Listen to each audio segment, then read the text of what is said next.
Hello students. तो हम linear differential equation with constant coefficient topic में डेरिवेशन ऑफ पैरामीटर मेथड का example देख रहे हैं और एग्जांपल आपके सामने है। Solve D square plus 9 of y equal to tan 3x। और इसका जो सॉल्यूशन है किस तरह होने वाला है ये भी हम डिटेल में देखने वाले हैं। तो पहले मुझे ये जो गिवन डिफरेंशियल इक्वेशन है वो given differential equation as it is लिखना पड़ेगा। फिर डी स्क्वायर प्लस 9 जो है वो डी स्क्वायर प्लस 9 जीरो के साथ इक्वेट करेंगे तो ये इसी तरह आपका एक्सिलरी इक्वेशन मिल जाएगा।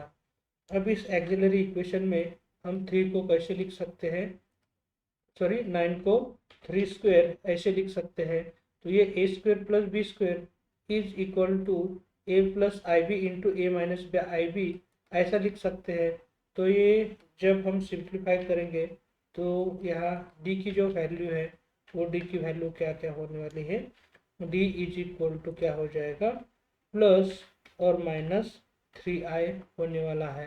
अब यहाँ फिर हम क्या कह सकते हैं, ये जो 3 है वो क्या है, इमेजनरी रूट है और इमेजनरी रूट में ये क्या है, 3 जो है वो इमेजनरी पार्ट है।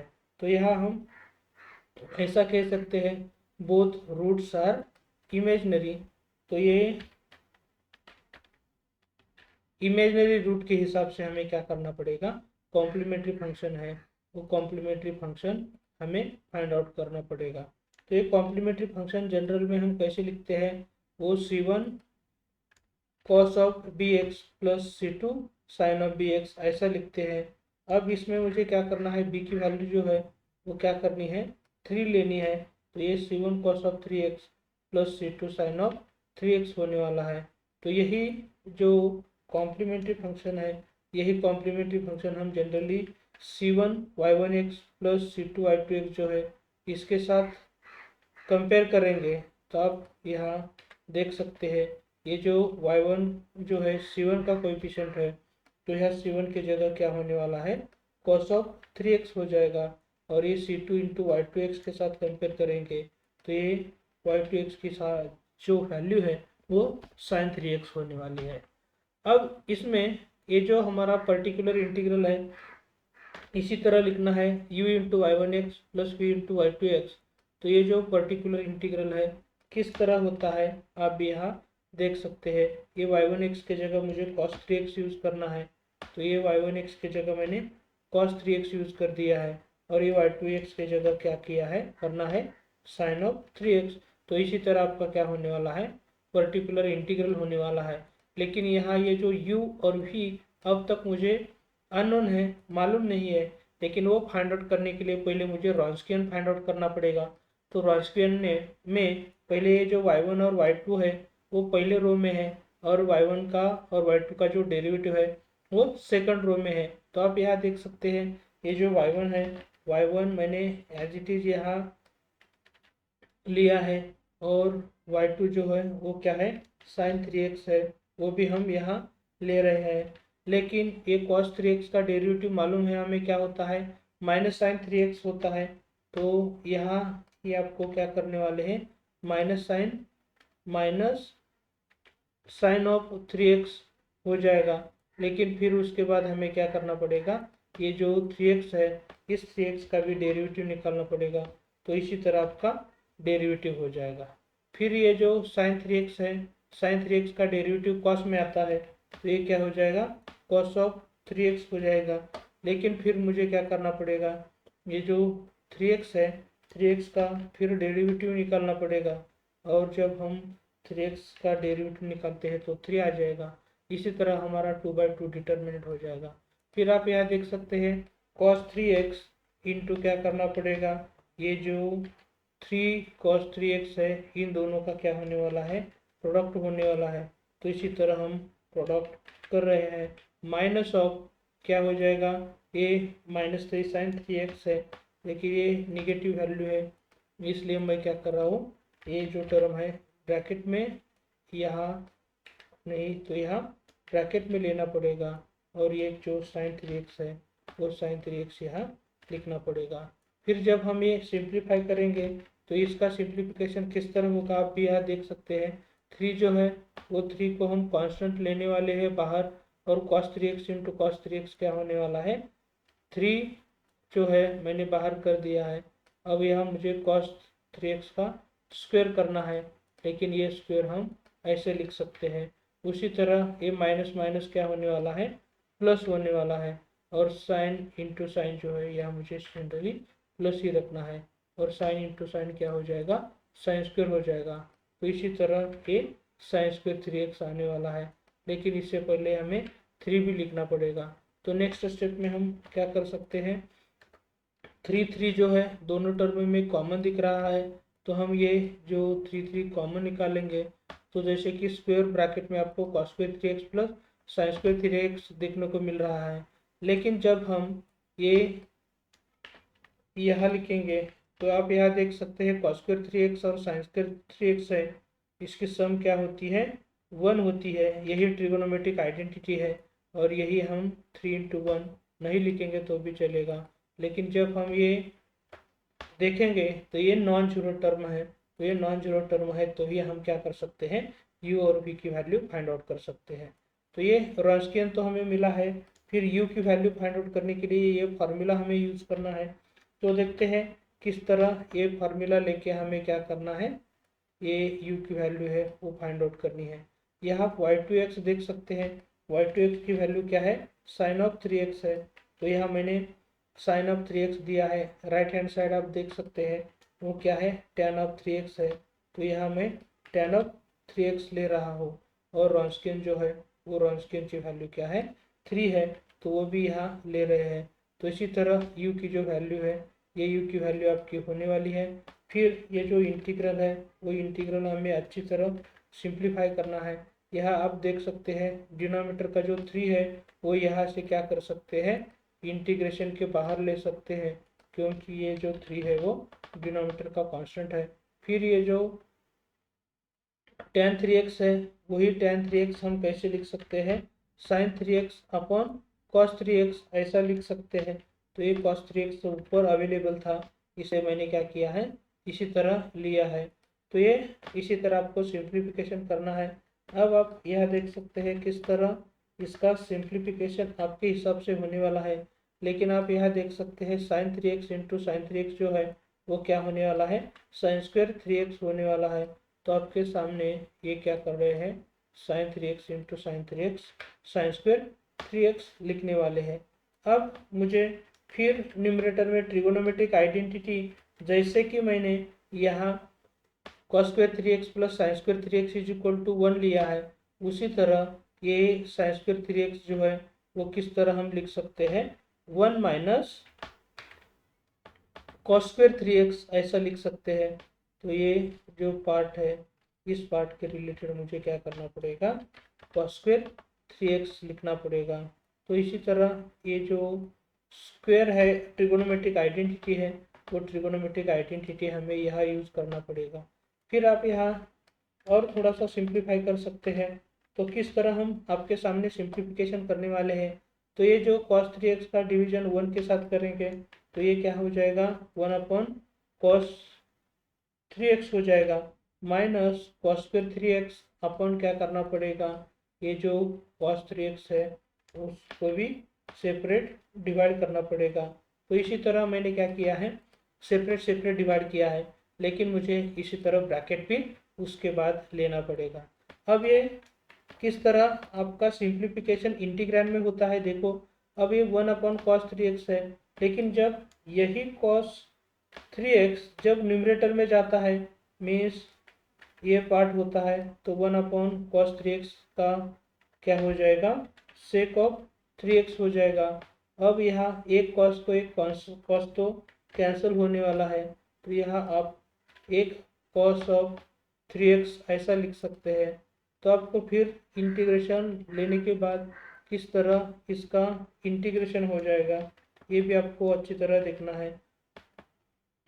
अब यहाँ ये जो पार्ट है यही पार्ट मैं इंटीग्रेशन के बाहर लेता हूँ और फिर इसके बाद इंटीग्रेशन लेता हूँ। तो ये सेक ऑफ 3x का जो इंटीग्रेशन है वो किस तरह होता है, लॉग ऑफ, फिर ब्रैकेट में लेंगे हम log of sake of 3x plus, फिर उसके बाद क्या होता है जनरली tan ऑफ 3x हो जाएगा, तो हम इसका यूज करके tan ऑफ 3x लिख रहे हैं, और ये जो पूरा इंटीग्रेशन है इसके डिनोमिनेटर में क्या आ जाएगा, 3 आ जाएगा, क्योंकि x का कोएफिशिएंट है वो यहाँ आने वाला है। फिर cos ऑफ 3x का जो इंटीग्रेशन है वो cos 3x का इंटीग्रेशन क्या होने वाला है, sin ऑफ 3x हो जाएगा। तो यहाँ हम sin ऑफ 3x लिख रहे हैं, और उसके बाद डिवाइडेड बाय क्या करना पड़ेगा, 3 करना पड़ेगा।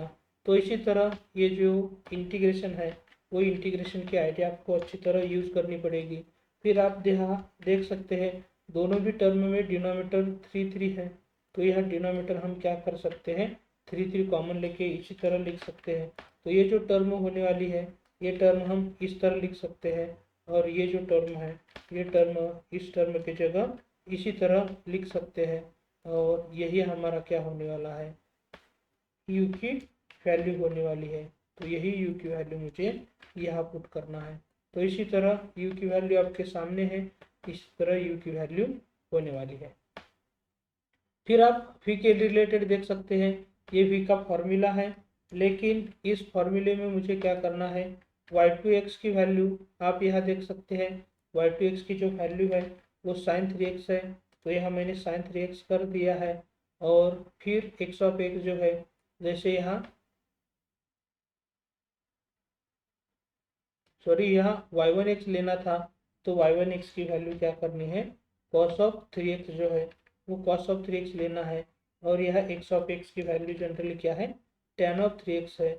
तो उसके जगह मुझे क्या करना पड़ेगा, ये वैल्यू, और रॉन्सकियन की तो वैल्यू आपको पता ही है वो क्या है, 3 है।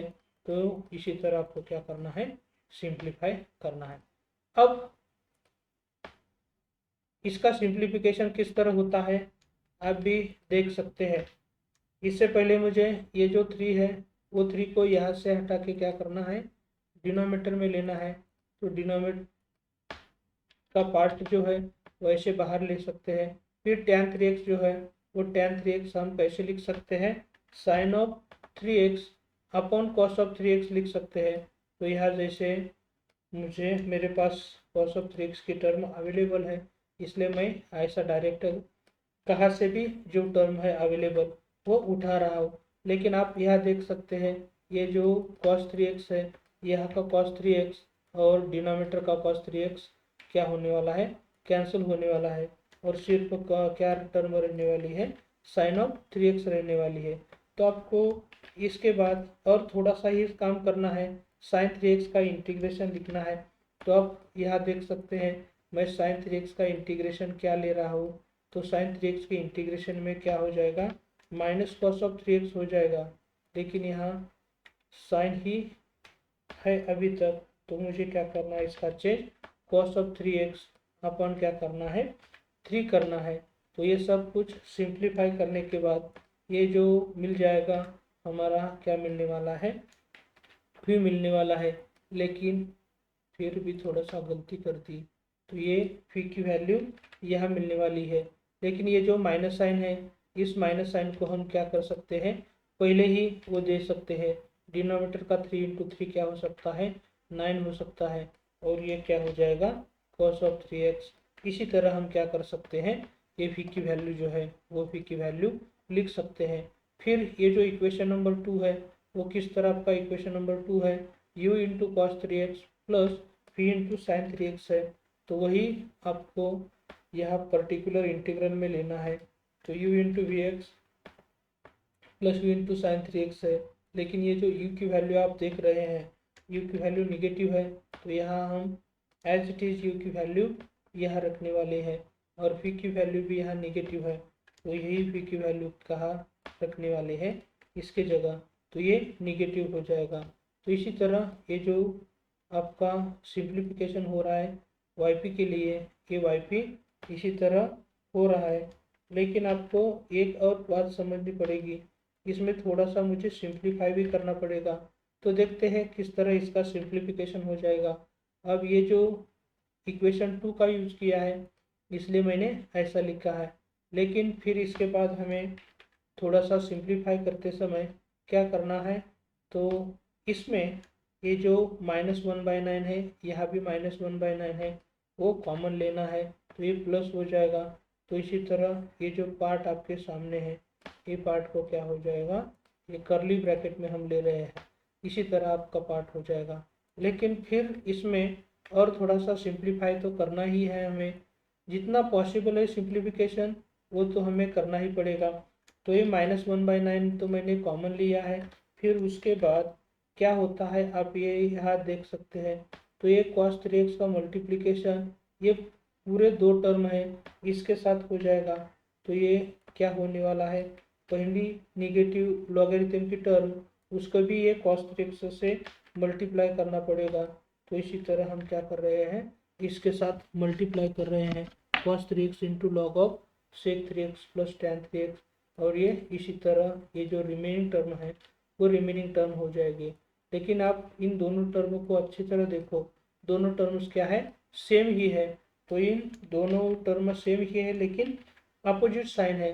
तो यहाँ क्या होने वाला है, ये जो दोनों टर्म है ये दोनों टर्म क्या होने वाली है, कैंसिल होने वाले हैं। तो थोड़ा सा मुझे ये कैंसिल करने में दिक्कत आ रही है। तो यहाँ इसी तरह हम एक जो टर्म्स है डिलीट कर रहे हैं। अब यहाँ ब्रैकेट देने की भी ज़रूरत नहीं है, तो यह ब्रैकेट जो है वो हम रिमूव कर रहे हैं। तो यही जो आपके सामने है यही क्या है, particular integral of the given differential equation है। तो इसी तरह आपके ऑब्जेक्टिव के रिलेटेड भी ये इम्पोर्टेंट है। नहीं तो आप क्या कर सकते हैं, particular integral as it is यहाँ रखेंगे तो थोड़ा सा आपको ये कॉम्प्लिकेटेड लगेगा, लेकिन ये पर्टिकुलर इंटीग्रल कितना इजी है ये भी आप यहाँ देख सकते हैं।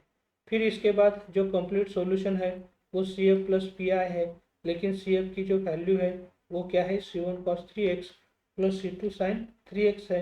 तो वही सी एफ की वैल्यू मुझे यहाँ कंप्लीट सॉल्यूशन में प्लस प्लस करके ये टर्म लेना है, लेकिन यही टर्म जो है वो निगेटिव है, इसलिए मुझे यहाँ प्लस की जगह माइनस लेना पड़ेगा।